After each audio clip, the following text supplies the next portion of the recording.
আসসালামু আলাইকুম বন্ধুরা, আপনারা সবাই কেমন আছেন? আজকে আপনাদের দেখাবো আমরা কোথায় গেছিলাম, সারা রাত ধরে কি কি করলাম সবকিছু দেখাবো, চলেন। আমাদের বাজার থেকে একটা পাখি ভ্যান নিলাম ইব্রাহিমপুর যাওয়ার জন্য, কারণ ওখানে ইব্রাহিমপুরে সাধু সংঘ একটা অনুষ্ঠান চলছিল। সেই রাস্তার কোলে দেখি মানুষজন সব আগুন তাপাচ্ছে, প্রচন্ড ঠান্ডা আমাদের এইদিকে এই সাইডে, মানে চুয়াডাঙ্গা জেলার এই কাঁপতে কাঁপতে আমরা অবশেষে মেলার মেইন গেটের সামনে পৌঁছে গেলাম। আমরা গেটের ভিতর প্রবেশ করে দেখি মেলা, অনেক লোকজনের ভিড়, উপর থেকে আমরা দেখছিলাম, অনেক ভালো লাগছিল আমাদেরকে। এই শীতে অনেক মানুষ এসেছিল এইখানে। তো আমার এক ফ্রেন্ড আমাকে, মানে আমার সাথেই ছিল। তো আমার ফ্রেন্ডকে আমি বলছিলাম যে সবাইকে একটু হাই দাও। ও লজ্জায় অবশ্যই দিচ্ছিল না, তো সবাইকে ও হাই দিয়ে দিল।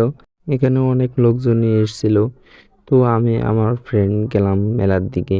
মেলার দিকে দেখি অনেক লোক এখানে।